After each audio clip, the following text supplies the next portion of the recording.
Radio Arson, une série de podcasts proposée par la bibliothèque de la Villa Arson.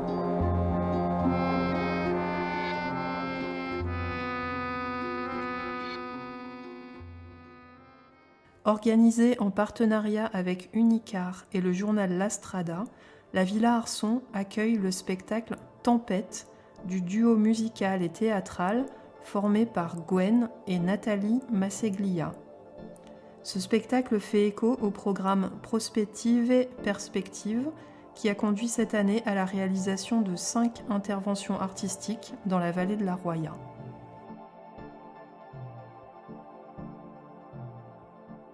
Bonjour Nathalie Masseglia, bonjour Gwen Masseglia. Nous sommes très heureux de vous accueillir aujourd'hui à la Villa Arson pour le spectacle Tempête qui sera donné ce soir.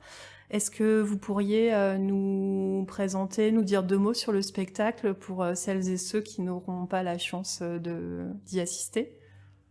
Tout à fait, donc c'est un concert en fait. Le prétexte est un concert en circuit court, c'est-à-dire qu'on a la prétention de faire attention à notre empreinte carbone en manque total d'intelligence.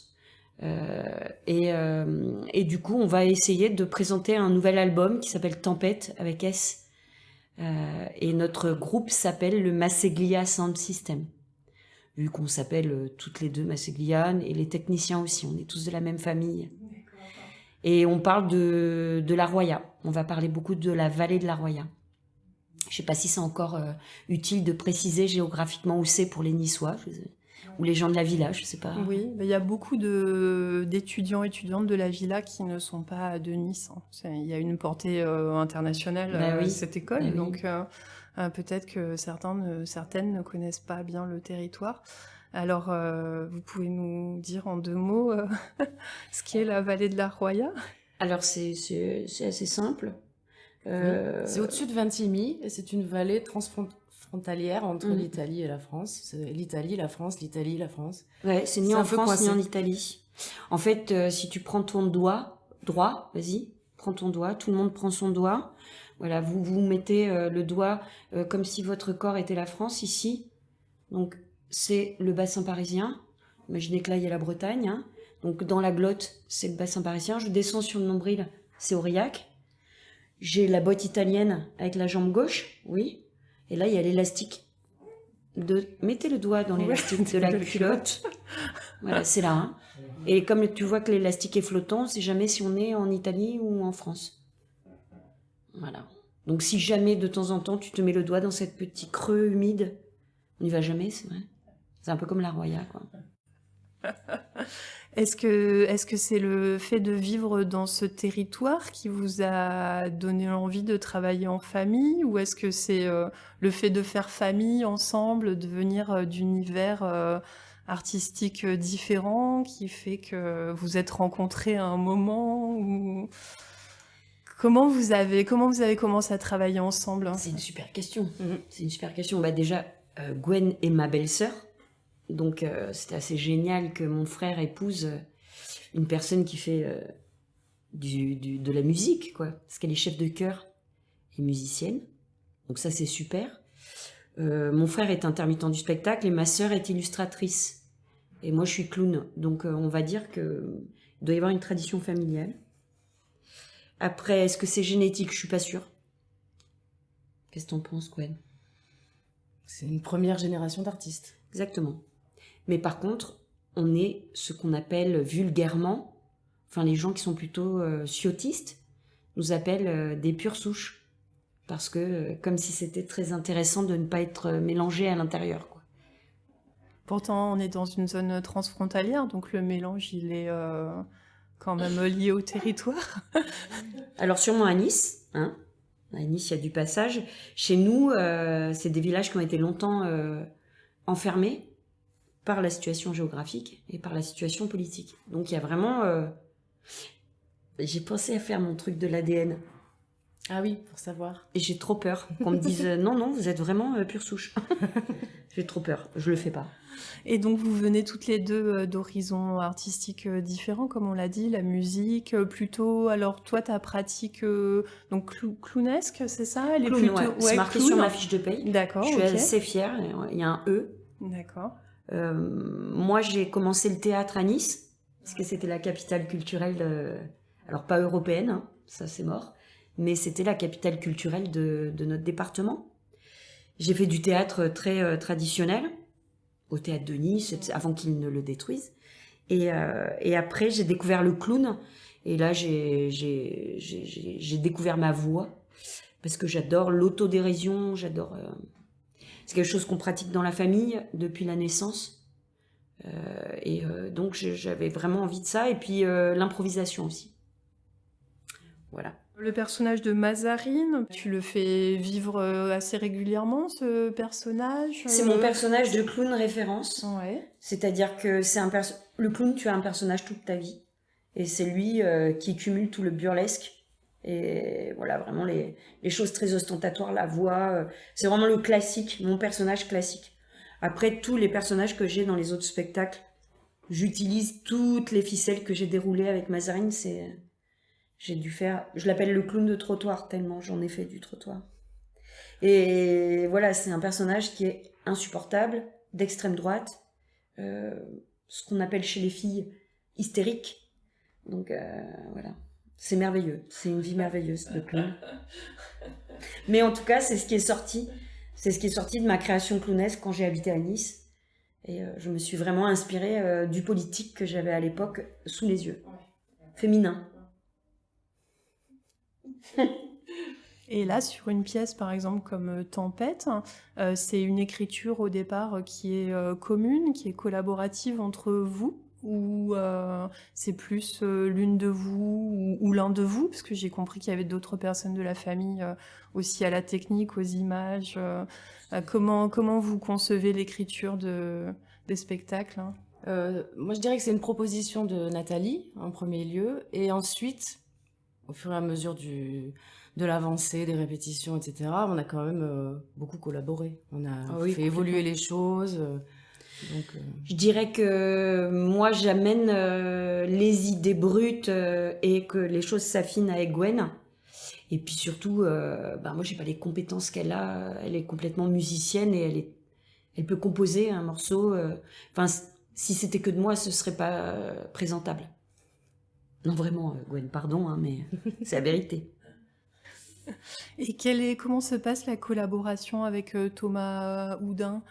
Il intervient à quel endroit? Parce que du coup, c'est une personne de votre compagnie qui est hors système familial. Donc du coup, comment... Mais ça, on ment. Déjà, on l'intègre complètement dans la famille. On dit que c'est notre cousin, il s'appelle Masseglia, hein. C'est Thomas Masseglia. Dans notre spectacle, on l'appelle Masseglia. Il est complètement adopté. D'abord, c'est Thomas qui est à l'origine de la création de cette compagnie. Donc c'est un peu notre maître à tous. C'est notre gage esthétique aussi, parce qu'on le trouve très beau. C'est lui qui est vraiment... en fait, c'est très collaboratif. On pourrait dire qu'il est en regard extérieur, mais il y a Jérémy de Messmaker qui est avec nous aussi. En fait, tout le monde participe à tout, à l'écriture commune. Tout le monde donne son avis. Il n'y a pas vraiment, j'ai pas l'impression, qu'il y ait de hiérarchie ou que ce soit traditionnellement avec un metteur en scène. Donc vraiment, c'est un travail collaboratif. D'accord. Et donc, Tempête, ce spectacle, donc Tempête avec un S, fait en partie référence à la tempête Alex qui a eu lieu dans la vallée de la Roya en 2020.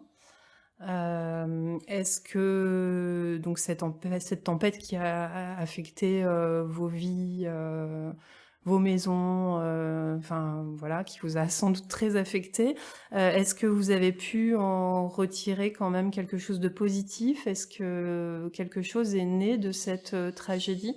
Je vous pose cette question parce que j'ai vu que beaucoup de personnes s'étaient mobilisées après cette tragédie. Donc j'imagine entre vous, entre habitants, mais aussi avec des gens par exemple qui venaient du littoral, qui sont venus d'un peu partout pour aider. Et moi c'est quelque chose que j'ai découvert, la solidarité, à ce moment-là. Je savais pas qu'elle existait sur ce territoire.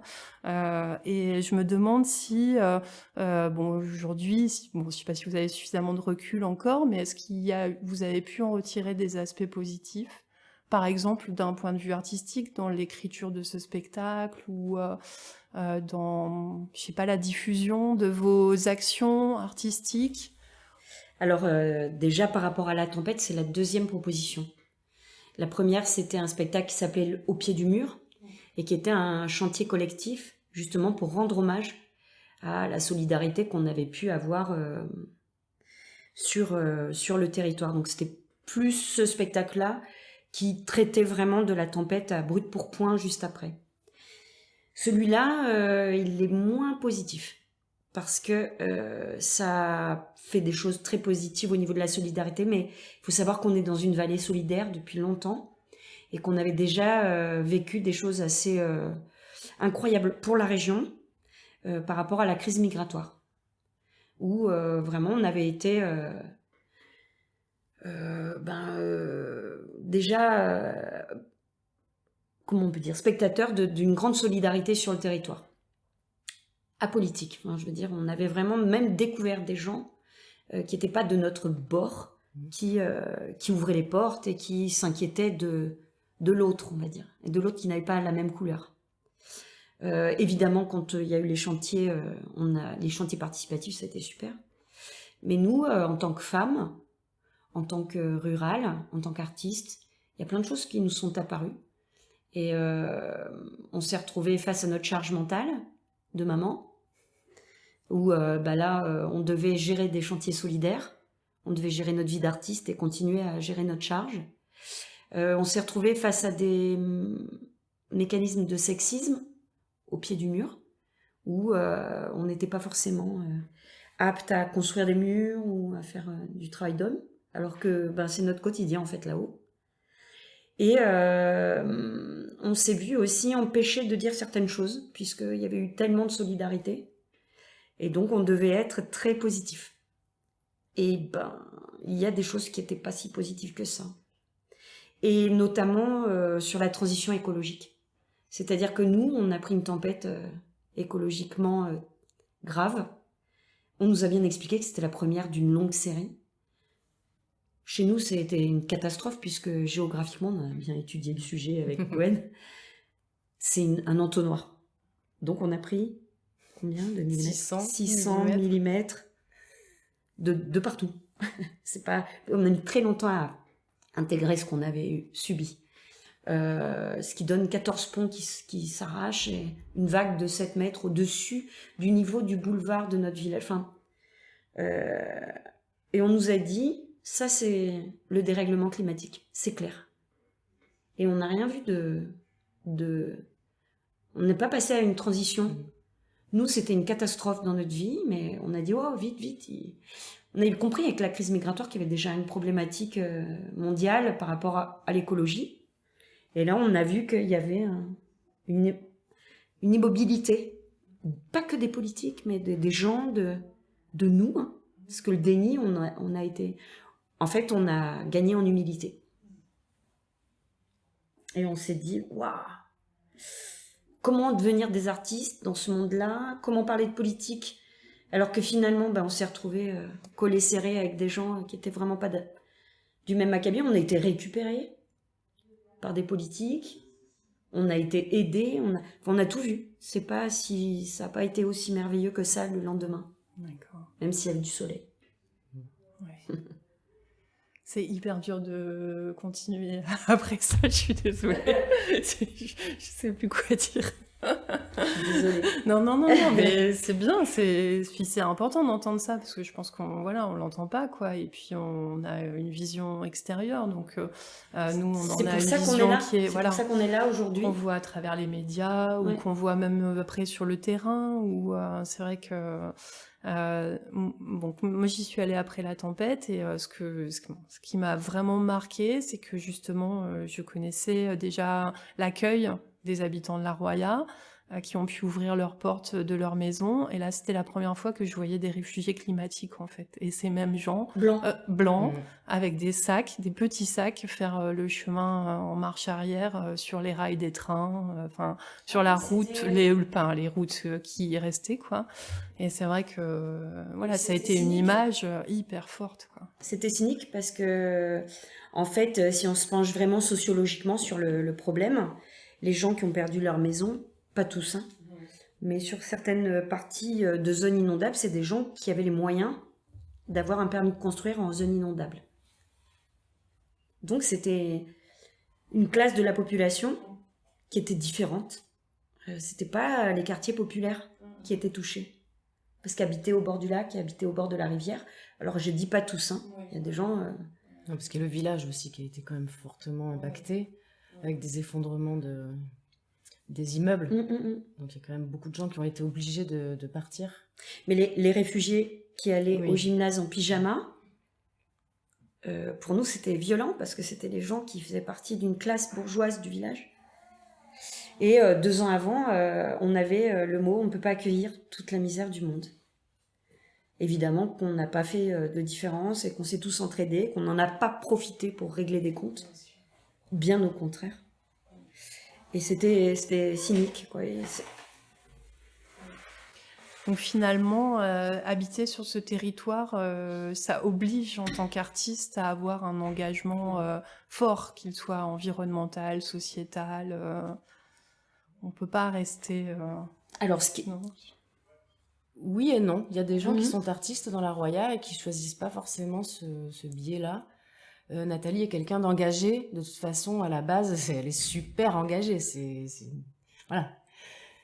Donc évidemment, elle ne peut pas faire un spectacle qui ne traiterait pas de ces sujets-là. Et c'est génial parce que des gens comme elle, en plus, elle parle bien. Hein. Et voilà. Mais tout le monde ne fait pas ce choix-là. Après, Gwen et Rémi, elle est mariée avec mon frère, c'est pareil. Elle fait du territoire, elle travaille avec les personnes âgées, avec les personnes handicapées. On a ça en commun. Donc ça aussi, c'est un engagement. C'est-à-dire qu'on n'est pas non plus des artistes qui voulons être connus télévisuellement. On ne va pas à Paris, on ne fait pas Avignon, on ne va pas à Aurillac. On est complètement hors modèle de réussite artistique, ce qui ne nous empêche pas de vivre.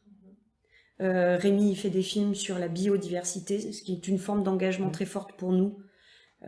Et il montre comment éduquer une enfant, donc la leur, avec Gwen, en disant, voilà, il y a d'autres manières que d'offrir un écran, sans faire la morale non plus, parce qu'il y a des gens qui n'ont pas les moyens culturels et l'étayage, de se dire, moi, je vais faire ça. On n'est pas tous... on n'a pas tous eu des parents qui nous ont ouvert les portes de la nature. Et on essaye vraiment ensemble, de cette famille, de ne pas juger et de ne pas rentrer dans une prétention culturelle. Et donc, dans Tempête, on a travaillé avec les personnes âgées, avec les gens. On a écrit nos chansons d'une manière participative pour dire t'as jamais la parole. Écoute, là, on va te donner un peu de notre possibilité d'aller dire quelque chose. Donc voilà, l'engagement, elle est là aussi en travaillant avec les gens. Bien sûr. Et moi, j'ai vu beaucoup d'artistes se contenter de cachetonner, on va dire. Et là, non. Il y a un engagement du territoire. Et vous aviez alors fondé ou participé l'AMACA, donc une sorte de système. Vous pouvez nous en dire quelques mots, parce que là aussi, c'est un fonctionnement alors communautaire, c'est très difficile collectif. C'est très difficile parce que l'AMACA va pas bien du tout en ce moment et que la culture en général ne récolte pas toutes les possibles financières, etc. Et que nous, on cumulait pas mal de difficultés. Mais oui, depuis 2012, des artistes niçois, dont je faisais partie à l'époque, ont créé l'AMACA, qui est une AMAP culturelle qui est basée sur le micro-mécénat. Et il y a eu une dizaine d'années où on a pu accueillir des artistes en résidence, des artistes contemporains, faire découvrir à des gens qui n'avaient pas accès à la culture, à la danse contemporaine, le clown contemporain, la musique actuelle, etc. 12 ans de bénévolat et de difficultés à pérenniser les compétences, parce que le bénévolat, c'est pas toujours des gens qui sont compétents dans la régie culturelle. Et donc, voilà, ça s'essouffle. Disons que maintenant, il y a des associations plus grosses culturellement qui organisent des festivals, qui organisent qui sont plus, comment dire, des épaules plus larges, financières, et puis même qui ont plus l'habitude de la discussion politique. Nous, on n'était pas très forts. Mais ça a eu des belles heures d'existence et ça a été une des seules hamakas en France à fonctionner. Donc ça, c'est une fierté. Eh bien, je vous remercie. Merci à toutes les deux pour votre participation et je vous souhaite le meilleur pour le spectacle ce soir. Que plus rien nous arrive.